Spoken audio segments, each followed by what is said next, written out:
treat people with fucking kindness. Treat people the way that you want to be fucking treated. As a creative, an artist, a reader, an observer of the world, you do what you feel is right to contribute a little bit of peace, a little bit of radicalism, a wave of resistance, however you see fit. And the people that are meant to resonate and to see this video essay and other people's creative work, especially in a burning fucking world that we're living in right now, I hope that it's all the right people and we are all meeting on this one common peaceful middle ground. We are all decentering our rage and writing impulsively and creating impulsively for all the right reasons. Reporting live from the writer's room. And this is Reliable Narrator, the podcast. I am your host, Dom. Welcome to episode 4. Be prepared. Chaotic storytelling. Just my kind of nonfiction. This episode is going to be just a tad bit different. It's going to be more of a video essay more than anything else. And sure, I'm going to be ranting and yapping and not knowing when to shut the fuck up. But it's also going to be informative, and I definitely just want this to be reaching the right people and at the right time with the right message. And I really hope that if you resonate with any of this, I really hope that maybe we can have a conversation, especially with the topics that I'm going to be talking about today. So I have 3 main topics today. So I have obviously going over why I wrote what I wrote within 3 essays.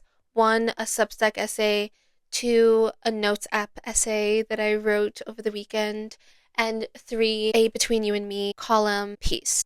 I have those I want to talk to you about, and then I also have the topic of decentering rage while writing impulsively. And finally, I have the role of a writer, creative, or artist in a violent world. Yeah. Exciting stuff, man. So I'm going to be as honest as I can. I wanted to explain 3 a.m. winter-blooded primal exorcism Substack essay that I wrote for the month of January. This was a really fucking great example of me writing enraged. I experienced a situation on New Year's Day. It really pissed me the fuck off, and I just wanted to, print that into text for whatever reason I was inclined to. Writing in rage and having that urge to write this all out, you not only enter flow state, but you enter this impulsivity in your writing.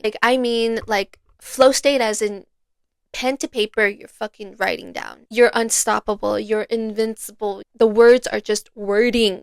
You know what I mean? I think you reach a certain flow state when either you are fucking pissed off and you're writing enraged, or you're, heartbroken, you're devastated, and you simply just cannot let this go. And the only way that you can feel any sort of release or relief too, you write it all out. This is why I love fucking writing. This January essay is a bit rigid around the edges. I realized after writing this essay, sometimes we have to write harsh and hard to get to the soft middle. Once that flow state has ended and you feel yourself actually come back inside your body, because it feels like an outer body experience. Once you finally detached from the words and from that state of being, and you finally let it marinate and you leave it and you come back to it maybe a couple of days afterwards, you realize single-handedly reading back those words that were from your brain, from your fucking fingertips onto the goddamn page or screen, you start realizing that you flipped rage inside out.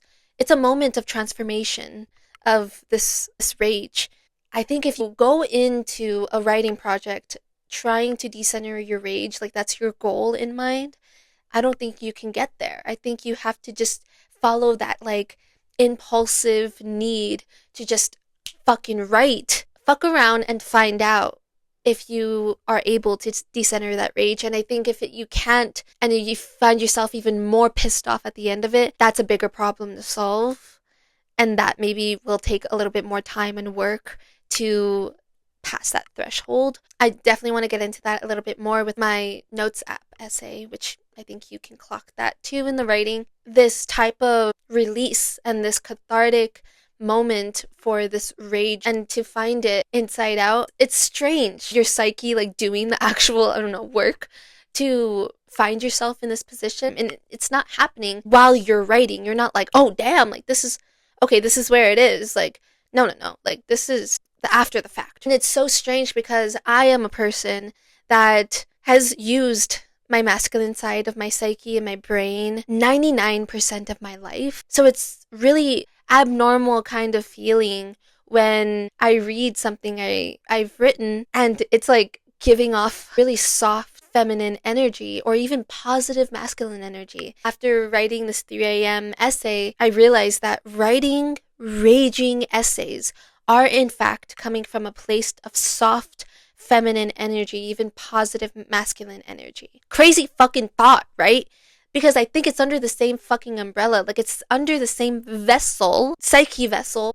They're neighbors. You know what I mean? That it's all coming from a place of love. I do find myself following these writing impulses and finding out that I'm decentering my rage, and I do it from a place of love, and I don't do it for love, because I do find writing as a lifeline. I simply have that rhetoric of I write and I fucking survive. Writing has saved me multiple times in my life. Even though I may write about miserable and raging shit, I have to understand that I have to get through that threshold of my rage, not only move on, but to accept it and to like look it in the fucking eye. Because I was always so pissed off at myself, being like, why am I writing about another fucking frustrating thing? Why am I putting myself through this?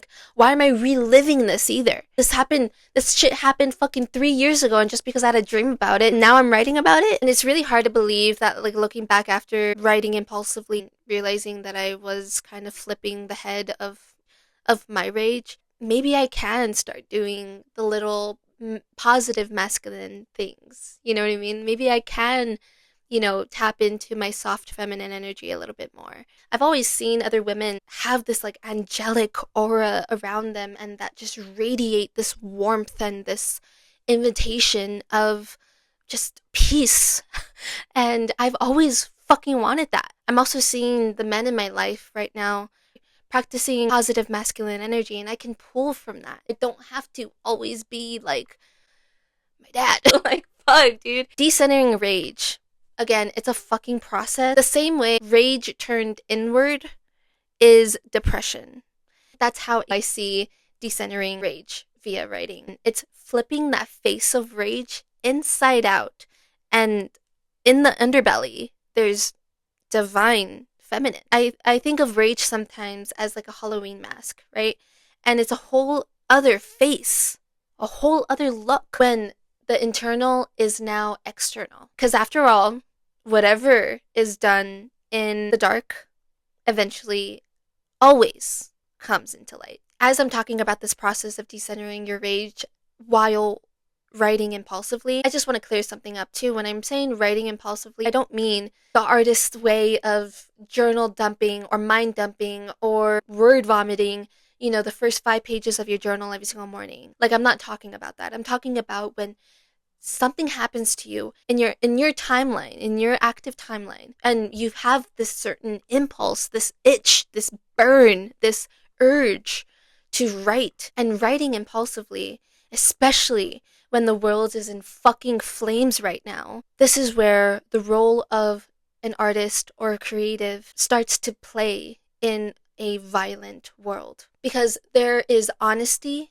and there's truth, and storytelling can be a fucking vessel that carries a message to all. Think about that for a second. We are all experiencing what is happening on this earth. We are all a witness to that. No matter if we were living just 5 minutes away from it or across the world from it, we are all digesting the same fucking thing. I think as an artist, as a writer, as a creative, I think we have some sort of role to document what the fuck is happening right now. A lot of people have selective fucking hearing and vision. They cherry pick what they want to see, what they want to hear, what they want to believe, and they frame it as their own truth. But we all know what the fuck is really going on. Our role and our purpose is to generate some, or at least any, type of conversation with the masses of society. Writing is the barest form of storytelling. In storytelling, it can be static and it can be kinetic too. It can fucking coexist. And sometimes it's both, especially at the state of the world and the pace of how things are going. I've read a lot of protesters and a lot of activists Substack essays. A lot of them are, doing the 5 Ws and the how, standard facts, basic facts, to paint out what is happening, what they are seeing, and they are reporting it in active time. That can be static, right? But when things start to get kinetic, it's a whole different story. When you, as a reader, reading the writer's words, and you immediately start living vicariously through these words as if you were actually there. And so I think this goes along with my next point. Writing is a tool to time travel. It can be kinetic or it can be static. And it connects the big three: the past, present, and future. It's all connected and it all coexists. Time is absolutely not real. Everything is happening all at once, everywhere, all around you. Document and build an archive of what is happening in active time. So our nieces and nephews can read about this shit, especially for the younger generation, because they are going to be the ones taking care of us when they are our age, digesting the state of the world wherever that might be. Just to get this message even further out there, my perception on being a creative, it's as simple as this. This is my point of view. This is my stance. I will never stop writing because I will never stop caring, feeling, and being passionate about life. It's human nature to make sense of all of this. We have to find some reasoning as to why all of this is happening. And whether you look up to your spirituality for answers, or you ask your neighbors for answers, or you look for answers and knowledge and education in the media that you consume, the physical media even maybe. You go back and watch periodic films, documentaries, to find some sort of silver lining or some sort of hope, optimism. Because if it was documented in that way, in terms of physical media, then it has to happen in our timeline. It has to, right? The next segment of this video essay is dissecting these excerpts of these 3 main essays. I have here 3 a.m. Winter Blooded. These are examples of when I was writing in rage and I was in that flow state. I say, yesterday I saw this demon come out of you, literally out of your head, and it sat right in the middle of your perfect fucking face. It twisted your voice, your eyes like daggers, piercing and cutting me with every look. Like if I looked too long, I saw my father. And suddenly I was small. I snapped. Don't get it wrong, I didn't break or fold, I fucking cracked. It split me open, I felt my neck parting in half. I felt my fucking gut started to burst, and it fire spit this rage in the back of my throat, and I roared. I bit and I ripped your fucking head off, dismembered you. I decapitated this insistent little demon. Ha, I am my father's daughter. Yeah, as you can see, I was really fucking pissed off. I say in this next excerpt, I know better when it's best to hold my tongue before it ripped open your mouth, elongated your smile like the Black Dahlia, and I am shutting you up with the blood I insist on holding in your triggered jaw. Right. And that's pretty much the first half of the essay. After all that rage, and then comes the pivot point, the soft middle. So I say in this excerpt, the 3 a.m. winter cold air, chapped and dry, this moment became tender and timid. Under the twilight mood, I decoded your language to me. You became soft and gentle to my feminine. Face you carry like it's an award for having my masculine in the driver's seat, literally, for too long. I surrendered, again, not fold or submit, but I leaned in closer.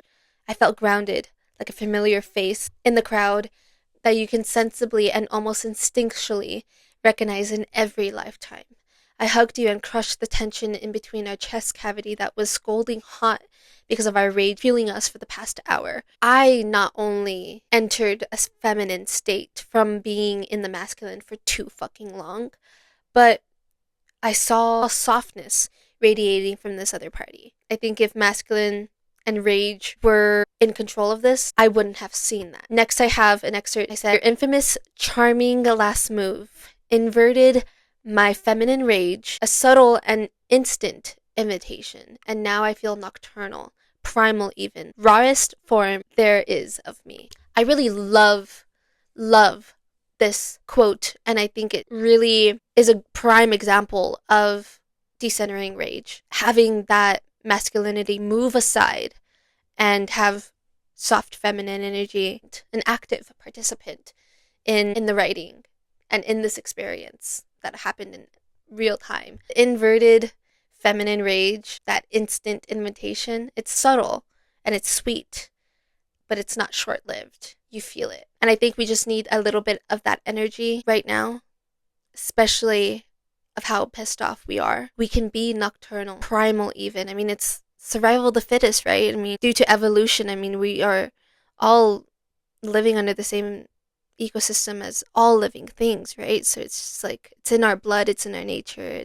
I think we need a little bit more of that. So now I have my notes app essay. I don't have a title for this because I just really wanted to get this essay out there in this episode. Maybe I'll have a title later on whenever I upload it sometime next month to Substack. But however, I just want to mention a couple of things. I wrote this on Saturday the 24th, and I was in a really dark place. I've gotten pretty low at the state of the world, you know? But this was a different type. Like, it actually kind of scared me of where my mind went. It was fueled by a lot of rage, a lot of frustration, and also exhaustion too. Not only about the climate of the world, but I think spiritually I was struggling. Notes app essay. I'm reading it aloud now. What's happening in America right now is the fucking devil playing with us, and we are all being forced to witness. Like, our eyes are constantly pried open with every single headline, newsbreak, Instagram post, another eyewitness phone footage. It spreads like wildfire, and we are all burned. When I saw the footage of Alex Petty's murder by ICE, I felt like I had a front row seat to a man's execution. Shot in the face by covered cowards who are trigger-happy, mentally unstable, and who are simply following orders. In the same footage, after shots were fired, a woman that was protesting starts confronting the agents, screaming and pleading for answers, shouting, "What did you just do?"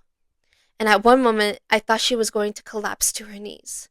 Not in surrender, but in exhaustion. Maybe I saw myself in this woman, but the thing is, that's how I feel every fucking day living in this country. I used to have this reoccurring nightmare in my freshman year of high school where I got murdered by a house intruder, but I didn't know I was dead.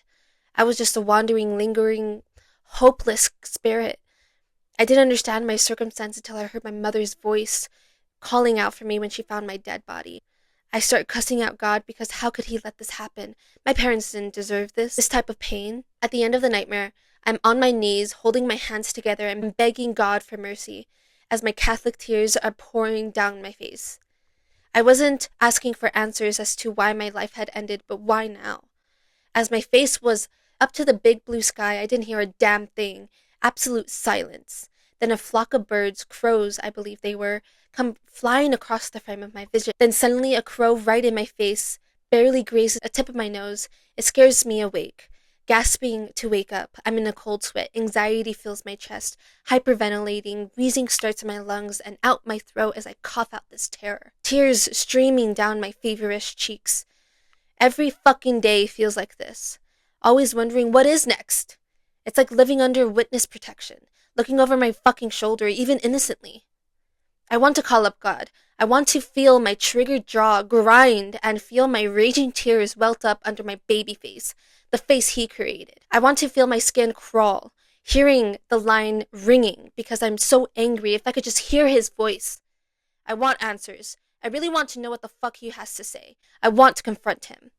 But instead, I daydream of standing in the street, get on my knees, and scream at him. I really believe politics are rooted in spiritual principles. It ruminates from morals and haunting rhetoric that either nurtures you like a good night prayer or paralyzes your conscience in the dead of night, as the devil lays on top of your chest, charging up his life by sucking your ignorant repentance, karmic sins, and failed redemption soul from your lips. But he works quietly. You don't even know it's happening until it's too late. When every day starts feeling as tumultuous and as twisted as a natural disaster that happens like clockwork, we start seeing subliminal and biblical signs, in which normally manifests as rain, washing the life that could have been. They say when it rains and it pours, God is crying. He's weeping for his children. Is it his guilty conscience that we have to pay for? Or is it the lives that have been taken, the same lives that will be in history books in 10 years? Do they know something that we don't? Are they trying to tell us more destruction will take place? Or are they just as lost as us? Maybe the man upstairs is lost too. He has an overflow of people entering the gates at an unrecognizable pace. I want to believe in this world. I remember seeing the world with vibrancy and high saturation, even the brightest of snow. But it's amazingly hard to see the beauty of it when bloodshed is painted and smeared all over the soil of the free. When are we going to realize that this land is cursed and we are always dancing with the devil? Waking up on Sunday to a snow day on the desert, I thought it was symbolic. Perhaps God's tears finally froze over. That's impossible, made do. Maybe there is some truth in there. But all I know is that the people I am asking my questions to, why the fuck would I bring a kid into this world? They have absolutely no answer, no response. Call it tone deaf, or ignorance, or maybe they forgot the whole point. I haven't prayed in a while, but when I was admiring the snow from my backyard patio, I heard it in the streets of my neighborhood. The silence. Was it the sound of peace? Was it sign of troubles far out now? I simply asked God, what are you gonna do? It's your move. As I entered my warm house, fists started to relax, and I felt a sense that I am going to be walking out of a situation with more knowledge and stance as opposed to when I first entered it. Don't ask me what the hell that means, but God does, or so I think. Now let's debrief this notes essay. I am very pissed off with the world and the way that it's going. Sure, it's hard for me to believe in anything, really. I feel like there's no right way to end that essay. I didn't go into writing this essay out of impulsivity, thinking that I was going to decenter my rage and that was going to be the end goal. Absolutely not. I don't think I am decentering this rage at all. I just want to maybe share it out there and maybe somebody's going to resonate with it and maybe not feel so fucking alone and glum in this fucking world right now. And that's all I can really hope for, right? Having that soft, feminine energy kind of radiate through the words and in between the lines. I think this column essay that I'm about to share with you all, The Radical Resistance of Kind Joy, Between You and Me, Summer Peace, is the exact exhibit point of allowing softness to play a hand. This essay is about how in a double standard society that has allowed for exchanges of empathy to show itself as a sign of weakness, which really grinds my fucking ears. Because when you're simply being compassionate towards somebody or empathetic or showing some sort of fucking kindness, that is always misconstructed. Maybe not to the person that you're doing it to, but to others, that seems like a weak point in you. That's your weak link. Just because I fucking care, and just because I give a shit, I'm fucking weak? Okay. We are taught to turn off the news, right? I'm not really sure when this shift happened in our, human connection or our, engagement with other human beings. My mind goes straight to what happened in COVID and how that changed our societal lives and how we interact with other people. Or maybe to others, it's another benchmark in time. But somewhere along the line, we don't engage with other human beings, other strangers out in the world like we used to. We started to be on constant autopilot with human interaction and connection, right? We don't even have eye contact anymore. We can't even be in a elevator for a minute without pulling out our phones, right? We are always just so uncomfortable all the time. What's the problem here? I think that's also due to the political climate, of course, that divide that you easily fucking see. It's really, really disheartening, and again, I think of my nieces and nephews and how they interact with the world and how I really try to reinforce the things that my parents taught me about being kind and being humble and not being a fucking just bare minimum type of human being, but to smile at somebody today, make somebody's day. I can go on about that. I can literally have a whole fucking video essay on that shit. But I think there's a huge gap in some generations and the people of those generations that they are being very immune to others' realities and being unfazed by it because they think that if that issue is not directly affecting them, then they don't pay any mind to it, which is fucking crazy. In this essay, I just start talking about joy as being an act of resistance, but also it just starts with an act of kindness, simple kindness. That act is fucking optional. I start explaining simple acts of kindness in the column essay. I say, laugh with a complete stranger, spark a conversation, compliment someone walking by you or the person next to you in line, hold the door open and say good morning. Leave friendly, encouraging notes on receipts to waiters and waitresses with their cash tip. That can be the thing that gets them through their shift.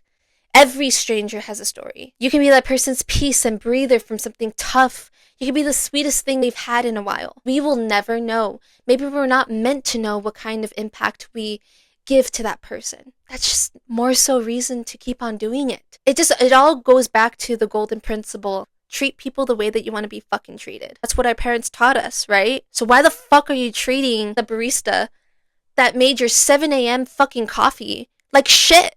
I go into some soft feminine points in my writing in this column essay. I have an excerpt where I said in the essay, joy is a feeling that interrupts time and change. It breaks through despair and calls us back together. I wrote this column essay in the summer, just to think that when I was writing this essay, maybe by this point, in 2026, some things would change. And I do see the power of empathy and kindness and resistance in all forms and movements and being very provocative in our stance and our point of views and fighting for what we believe in.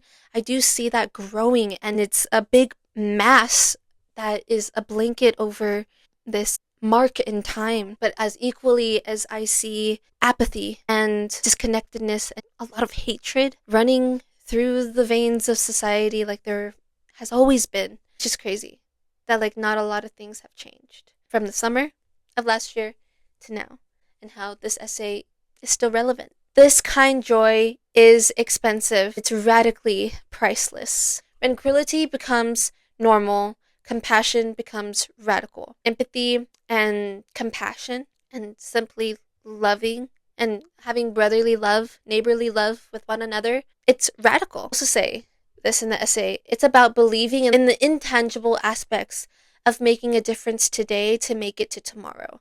So how does one keep peace at a pace? These acts are a lifeline for our generation's wisdom. Joy is resistance and romance is rebellion.